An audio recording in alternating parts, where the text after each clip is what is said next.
Hello my dear students, स्वागत करती हूँ आप सभी का आपके अपने यूट्यूब चैनल सितंबर शिल्पी क्लासेस में। फ्रेंड्स, आज हम लोग पढ़ेंगे क्लास 7th की चैप्टर 11 गृह प्रबंध। इसको कंप्लीट करेंगे। तो प्रायः हमारे घरों में खटमल, मच्छर, जूं है, दीमक है जैसे कीट पाए जाते हैं जो हमें प्रत्यक्ष और अप्रत्यक्ष रूप से हानि पहुँचाते हैं। अच्छे गृह प्रबंध के लिए हमें इन हानिकारक कीट से बचाव, घरेलू खर्चों के हिसाब किताब रखने के उपायों के बारे में जानना चाहिए। मैं इस कमरे में नहीं सो सकता, यहाँ बहुत मच्छर है। मैं उसके पास नहीं बैठ सकती, उसके सर में जूं है। मैं इस बिस्तर पे नहीं सो सकता, इसमें बहुत खटमल है। मैं यहाँ बैठ कर नहीं खा सकती, यहाँ बहुत मक्खियाँ हैं। तो ऐसी बातें आप अक्सर सुनते होंगे। आपके बारे में या आपके घर के बारे में कोई ऐसी बात कहे तो आपको कैसा लगेगा? आपको क्या ऐसी बातें किसी को भी अच्छी नहीं लगेंगी, क्योंकि खटमल, मच्छर, जूं, मक्खियाँ और शरीर को नुकसान पहुंचाने वाले जीव हैं। कितना ही सुंदर घर हो, कितनी साग सज्जा हो, लेकिन मच्छर मक्खियाँ भिनभिनाती रहे तो उस घर में कोई भी रहना पसंद नहीं करेगा। कितना ही नर्म मुलायम बिस्तर हो, यदि खटमल ने वहाँ अपना निवास बना लिया तो उस बिस्तर पे कोई भी सोना नहीं पसंद करेगा। इसी तरह आपके सर पे भी जुए हैं और आप हमेशा से खुजाते हो तो आपके पास कोई बैठना भी पसंद नहीं करेगा। ये तो फैक्ट है। इसी तरह एक जीव दीमक भी है। खटमल, मच्छर, जुए हमारे स्वास्थ्य को नुकसान पहुंचाते हैं, जबकि दीमक हमारे घर की वस्तुओं की क्षति पहुंचाता है। यह हमारे कपड़ों, अनाज, फर्नीचर, कॉपी किताबों को धीरे धीरे चाट जाते हैं। ये जो है हमारे कपड़ों को, अनाज को, फर्नीचर को, कॉपी किताब को धीरे धीरे चाट जाते हैं। अच्छे गृह प्रबंध के लिए इन हानिकारक कीटों को नष्ट करने के उपाय सोचने होंगे, नहीं तो ये कीट हमारे गृह प्रबंध को थोड़े ही समय में बिगाड़ देंगे। खटमल, ये कैसे होते हैं? तो ये गाढ़े लाल रंग के चपटे आकार का कीड़ा है। इसके 6 पैर, 2 सूंड होती हैं। इन्हीं सूंडों से यह हमारे शरीर का खून चूसते हैं।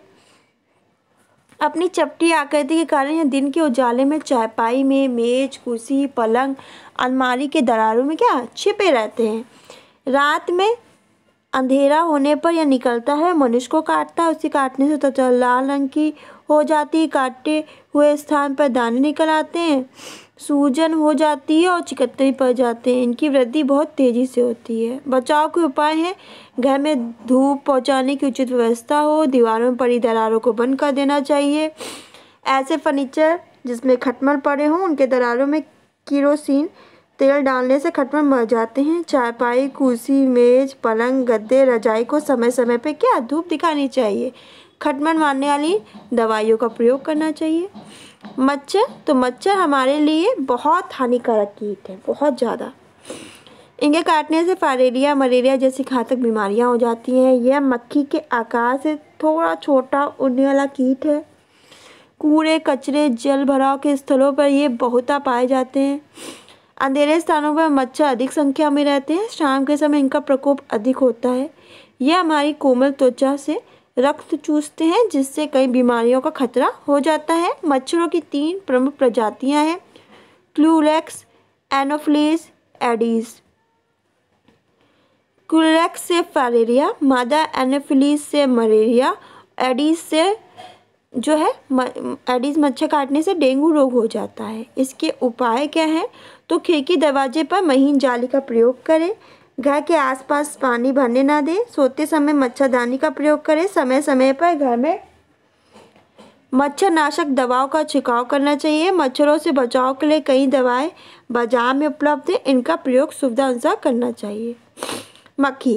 मक्खी सर्वाधिक रोगों को जन्म देने वाली कीट है। यह रोगों के जीवाणु को एक स्थान से दूसरे स्थान पर शीघ्रता से फैलाती है। इसके पैर धुएंदार होते हैं, गंदे स्थानों में बैठती है, जिससे कई रोगों को फैलाने वाले जीवाणु इसके पैर में चिपक जाते हैं। पुनः यही जब हमारे खाद्य पदार्थों में बैठती है तो उसके पैर में चिपके जीवाणु खाने की सामग्री पर चिपक जाते हैं और खाने की यही दूषित सामग्री हमारे अंदर अनेक रोगों को जन्म देती है। मक्खियाँ मीठी चीज़ों के प्रति अत्यधिक आकर्षित होती हैं, क्योंकि इनके सूंघने की शक्ति अत्यधिक होती है। गर्मी, बरसात के दिनों में इनकी संख्या अधिक दिखाई देती है। खाने की सामग्री, पीने के पानी का सदैव ढक का प्रयोग करना चाहिए। घर में दैनिक उपयोग से निकलने वाले कूड़े कचरों को सदैव ढक्कनदार कूड़े में डालना चाहिए। घर के आसपास मल, गोबर, गंदा पानी एकत्र नहीं होना देना चाहिए। घर के फर्श को फिनाइल मिश्रित पानी से पोंछते धोते रहना चाहिए। साफ सफाई का विशेष ध्यान रखना चाहिए।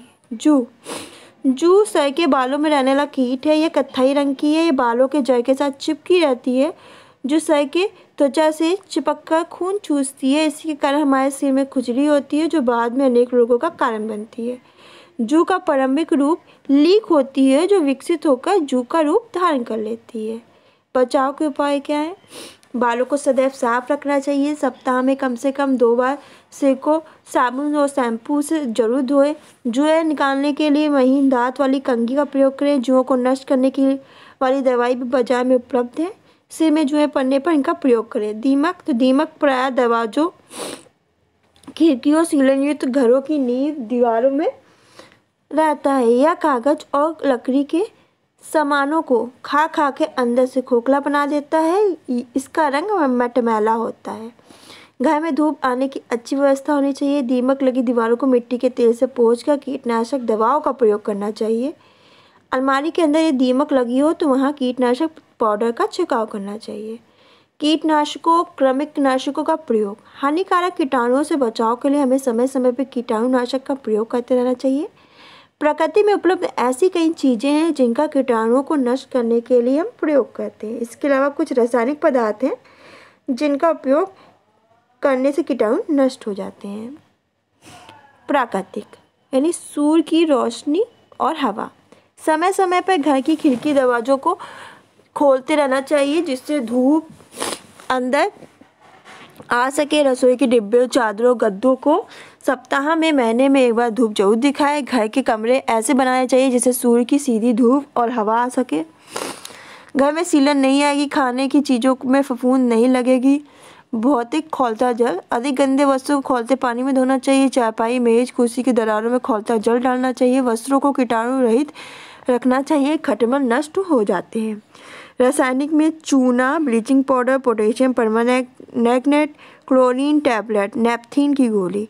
तो नालियों और सड़कों के किनारे छिड़काव करना चाहिए। नालियों, शौचालयों में छिड़काव करना चाहिए। कुएं, तालाब, पोखर आदि में दवा डालें। पीने के पानी की बाल्टी में दवा घोलें। कपड़ों के बीच दवा रखना। तो इससे क्या होते हैं? विषाणु नष्ट हो जाते हैं, कीटाणु नष्ट हो जाते हैं, कीटाणु नष्ट हो जाते हैं, जल कीटाणु मुक्त हो जाते हैं, कीट नहीं लगते हैं। हिसाब किताब। तो आपको पता है कि आपके घर में जो घर के खर्चे होते हैं उसका हिसाब किताब मम्मी रखेंगे या पापा या कोई और, यानी घर का और बड़ा सदस्य, दादी, बाबा। क्या इसके लिए कोई डायरी बनाई गई है या मौखिक ही हिसाब रखा जाता है? तो गृह गृहस्थी के सफल संचालन के लिए घर का हिसाब किताब रखना बहुत ज़रूरी है। घरेलू खर्चों का हिसाब रख के जहाँ एक ओर हम अपने आय व्यय में संतुलन करते हैं, दूसरी ओर आवश्यकता अनुसार दैनिक उपयोगी वस्तुओं की व्यवस्था भी समय से कर पाते हैं। घरेलू खर्चों का हिसाब कार्य के स्वरूप के अनुसार अलग अलग रखा जाता है, जैसे खेती बाड़ी का हिसाब, शिक्षा का हिसाब, रसोई का हिसाब, वस्त्रों की धुलाई का हिसाब। तो वस्त्रों की धुलाई का हिसाब, तो रोज़ पहनने वाले कपड़ों को हम लोग प्राय अपने हाथ से ही धुलते हैं। ओढ़ने बिछाने के कपड़े इतने बड़े और भारी होते हैं कि उनकी धुलाई घर में उपयुक्त ढंग से हो ही नहीं पाती। प्रायः सभी घरों में ऐसे कपड़े धुलाई के लिए दुकानों में दिए जाते हैं। कुछ घरों में दैनिक पहनने के वस्त्रों को बाहर धुलाया जाता है। गंदे कपड़ों की समय अनुसार धुलाई उनकी वापसी सही ढंग से हो सके, इसलिए धुलाई को दिए जाने वस्त्रों का हिसाब रखना आवश्यक होता है। इन वस्त्रों का हिसाब तालिका बना के रखते हैं। नीचे दी गई तालिका से आप समझ सकते हैं। इसी के अनुसार आप अपने घर का धुलाई के वस्त्रों का हिसाब तैयार कर सकते हैं, जैसे कि कपड़ों के नाम, संख्या, सदस्यों के नाम, धुलाई के रेट, कुल खर्चे और विशेष विवरण। ध्यान देने योग्य बातें हैं कि कोई भी कपड़ा धोने के लिए देने से पूर्व उसकी जेब को अच्छी तरह से जांच ले। फटे हुए वस्त्रों को धुलाई देने हेतु उसकी मरम्मत कर ले। वापसी के समय एक वस्त्र का मिलान तालिका से करते हुए सूची में निशान लगाएं। जो वस्त्र समय पर ना मिले उसकी अलग सूची बनाएं। धुलने वाले को दिए गए पैसों का हिसाब तारीखवार रखना चाहिए। माह के अंत में इसका पूरा हिसाब चुकता कर देना चाहिए। बाजार का हिसाब, तो देखिए घर की रोज़ उपयोग की वस्तुएं बाजार से खरीद कर आती हैं। कुछ लोग अनाज अपने खेतों में पैदा कर लेते हैं और बाकी चीज़ें जैसे तेल, मसाला, साबुन, सब्जियां की खरीदारी करनी पड़ती है। बाजार में खरीदी जाने वाली वस्तुओं का हिसाब रखना बहुत जरूरी है। बाजार की खरीदारी का दैनिक और मासिक हिसाब रखने से आय व्यय में कठिनाई नहीं आती और बाजार से खरीदारी का हिसाब सुविधा अनुसार 3 अवधि में रखते हैं, दैनिक, साप्ताहिक और मासिक। दैनिक तो हर घर में प्रतिदिन कोई ना कोई चीज़ खरीदनी पड़ती है। सब्जी, फल, दूध, ब्रेड जैसी चीज़ें प्रतिदिन ही खरीदी जाती हैं। इनकी खरीदारी का हिसाब रोज रोज करते रहने से मासिक हिसाब बनाने में सुविधा होती है। फिर है मासिक हिसाब। तो दैनिक प्रयोग की कुछ वस्तुएं खरीदारी हम प्राय सप्ताह में करते हैं या महीने में एक बार करते हैं। जैसे आपके अनाज हो गए, दाल हो गया, तेल। अब हर रोज़ तो लेने जाओगे नहीं, एक तेल का पैकेट लिया है तो वो चलता है हफ्ता भर।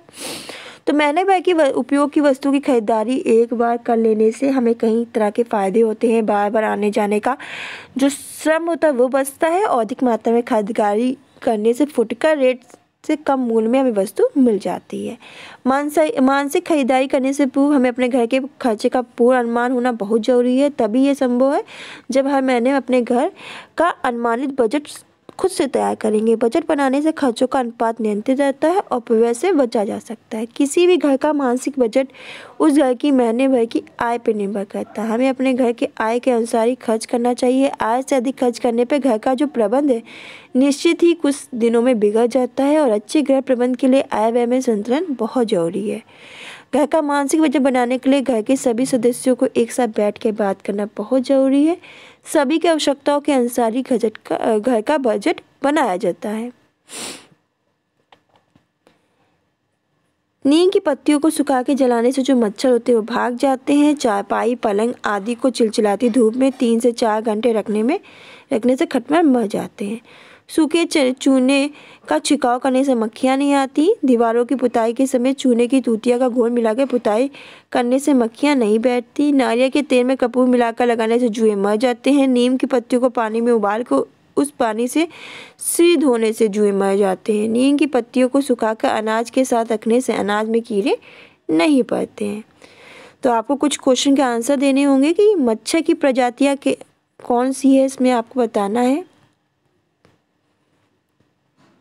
क्यूलेक्स, एनोफ्लीज, एडीज उपयुक्त सभी कौन सी है। कागज़ लकड़ी के सामानों को अंदर से खोखला बना देता है। कागज़ व लकड़ी के सामानों को अंदर से कौन खोखला बना देता है। मच्छर, दीमक, मक्खी, खटमल कौन। तो नीचे कमेंट बॉक्स में आंसर दीजिएगा। घर में नुकसान पहुंचाने वाले किन्हीं 2 कीटाणु के नाम बताइए। दीमक किन किन स्थानों में पाया जाता है। तो इनके कमेंट में आंसर जरूर दीजिए। इसके बाद आपका जो चैप्टर है वो लेसन 12 है धुलाई कला, इसको कंप्लीट कराऊंगी। वीडियो अच्छा लगे तो इसे लाइक करें, चैनल को सब्सक्राइब कर ले, जिससे आपको मेरी लाइव क्लास की नोटिफिकेशन मिल जाएगी और आप मेरी लाइव क्लास अटेंड कर सकते हो। तो फ्रेंड्स आज के लिए बस इतना ही, मिलते हैं नेक्स्ट क्लास में। धन्यवाद।